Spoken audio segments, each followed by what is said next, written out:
존 칼빈의 기독교 강요 1 제1권 창조주 하나님에 대한 지식 제1장 하나님에 대한 지식과 우리 자신에 대한 지식은 서로 연결되어 있다. 그러면 이 두 지식은 어떻게 연관되어 있는가? 제1절 우리 자신에 대한 지식이 없이는 하나님에 대한 지식도 있을 수 없다. 우리가 가지고 있는 거의 모든 지혜, 곧 참되며 건전한 지혜는 두 부분으로 되어 있다. 그 하나는 하나님에 관한 지식이요, 다른 하나는 우리 자신에 관한 지식이다. 그러나 이 두 지식은 여러 줄로 연결되어 있기 때문에 어느 쪽이 먼저인지, 어느 쪽의 지식이 다른 쪽의 지식을 만들어내는지를 구별하기는 그리 쉬운 일이 아니다. 인간은 먼저 자신의 생각을 돌려서 자기가 힘입어 살며 기동하고 있는 바 하나님을 생각하지 않고는 아무도 자신을 살펴볼 수가 없다. 왜냐하면 우리가 받은 은사들 중 그 어느 하나도 우리 자신에게서 나온 것이 없으며 심지어는 우리 자신의 존재 자체마저도 오직 한 분 하나님에 의해서만 존재하기 때문이다. 따라서 하늘에서 이슬처럼 떨어지는 축복들로 말미암아 우리는 마치 시냇물을 따라 옹달샘 근원으로 올라가는 것처럼 그 축복의 근원에까지 인도함을 받게 된다. 실로 우리 자신의 빈곤은 하나님의 무한하신 축복을 더 확실하게 드러내준다. 특별히 최초 인간의 범죄로 말미암아 빠지게 된 그 비참한 파멸은 우리들로 하여금 위를 바라보게 한다. 그리하여 우리는 굶주림과 배고픔 때문에 우리의 부족한 것을 하나님 안에서 찾을 뿐만 아니라 두려움에 눈을 뜨게 되어 겸손을 배우게 된다. 왜냐하면 인간에게는 참으로 비참한 세계가 있으며 따라서 우리가 거룩한 신적인 옷을 빼앗긴 후부터 우리의 벌거벗음의 수치는 수없이 많은 죄행을 드러내고 있기 때문이다. 그리하여 모든 사람은 자신의 불행을 의식하도록 자극을 받아 적어도 하나님에 대한 지식을 다소나마 얻게 된다. 이와 같이 우리 자신의 무지, 공허, 빈곤, 허약, 이보다 더한 타락과 부패를 자각함으로써 지혜의 참된 광채, 건전한 덕, 차고 넘치는 선, 의의 순결함이 오직 주 안에만 있다는 것을 알게 되는 것이다. 따라서 우리는 우리 자신의 죄악들을 생각할 때 하나님의 선하신 일들을 생각하게 된다. 그리고 우리는 우리의 자신을 미워하기 전에는 진정으로 하나님을 간절히 사모할 수가 없다. 인간이 자기 자신에 대하여 알지 못하고 곧 자신의 재능에 만족하며 자신의 비참한 처지를 알지 못하거나 망각하고 있는 한 자신에 대하여 만족하지 않을 사람이 이 세상에 어디 있겠는가? 그러므로 우리 자신에 대한 참된 지식은 우리를 일깨워서 하나님을 찾게 한다. 뿐만 아니라 마치 손으로 이끄는 것처럼 우리를 인도하여 하나님을 발견하게 하는 것이다. 제2절 하나님에 대한 지식이 없이는 자아에 대한 지식이 없다.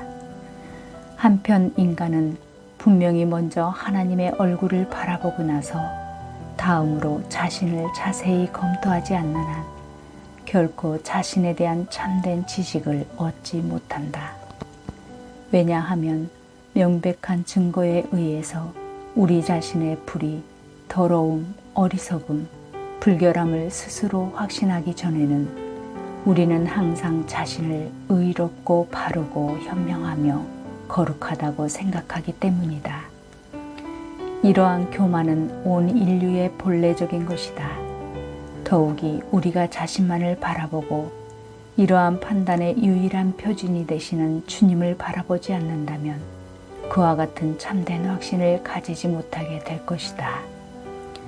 왜냐하면 우리는 모두가 본래 위선으로 치우쳐져 있어서 일종의 공허한 의의 형상이 우리를 만족시키기 때문이다. 그리고 우리의 속과 겉의 주인은 너무나 타락하여 오염되지 않는 곳이 하나도 없다.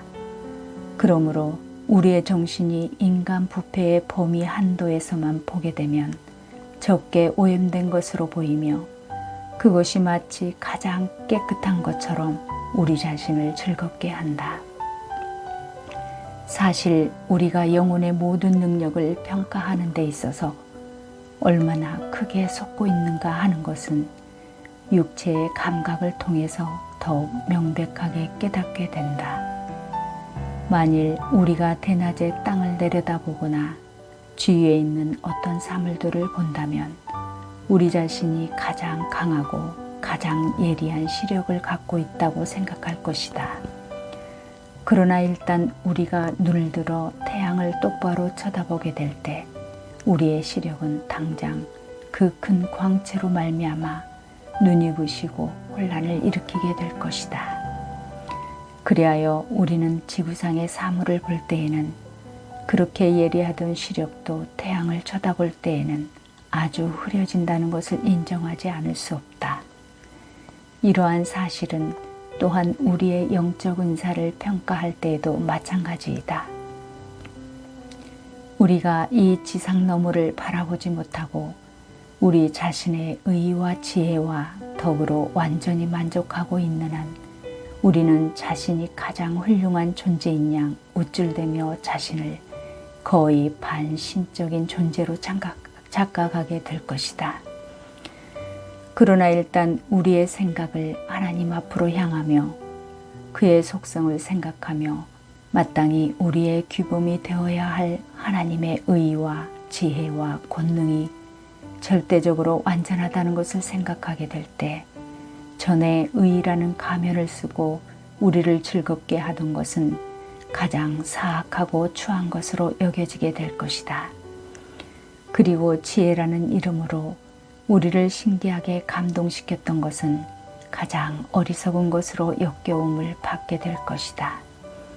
또한 전에 능력의 가면을 쓰고 있던 것은 가장 비참한 무력자로 증명이 될 것이다. 이렇게 우리에게는 가장 완전하게 보이는 것도 하나님의 숨결에 비하면 그 자체가 사악한 것이다. 제3절 하나님의 위엄 앞에서의 인간. 성도들이 하나님의 임재하심을 느낄 때마다 충격을 받으며 압도당한다. 성경이 일반적으로 말하고 있는 그 두려움과 놀라움은 바로 여기에서 오는 것이다. 물론 사람들은 하나님이 안 계시다고 생각할 때에는 보통 안전하게 또는 확고하게 서 있지만 일단 하나님께서 자신의 영광을 나타내 보이시면 죽음의 공포로 쓰러질 만큼 마음이 흔들리며 비참하게 되는 것을 보게 된다. 사실 그들은 죽음의 공포에 압도되어 거의 혼비백산되는 것이다. 결론적으로 인간은 자신을 하나님의 위엄과 비교해 보기 전에는 결코 자신의 비천함을 깨닫거나 충분히 인식할 수 없다는 것을 우리는 추론할 수 있다.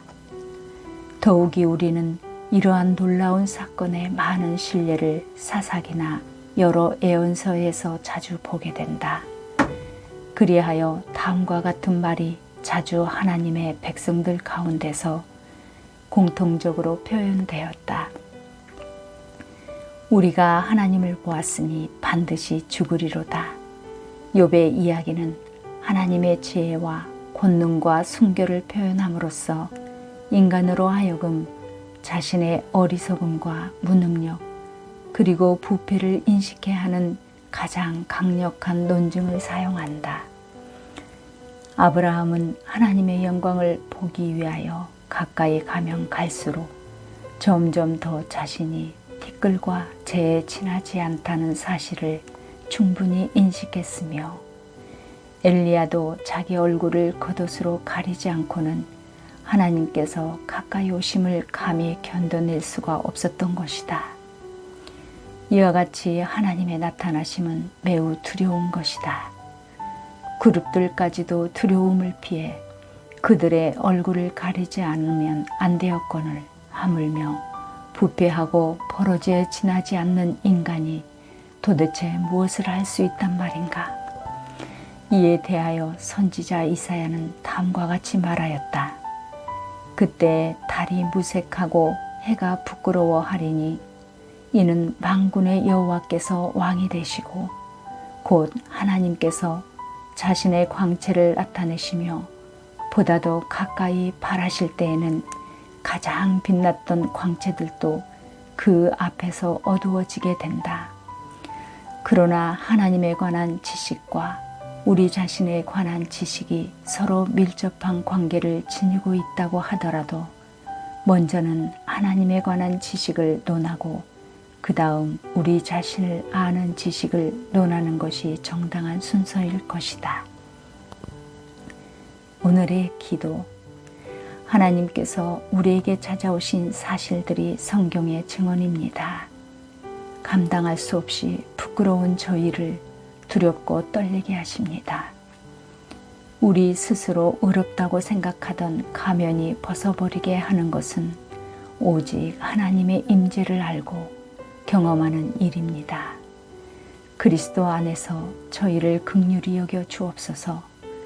우리에게 의의 옷으로 입혀주셔서 하나님의 자녀 삼으신 일은 어린 양께서 대신 저주 받으신 결과입니다.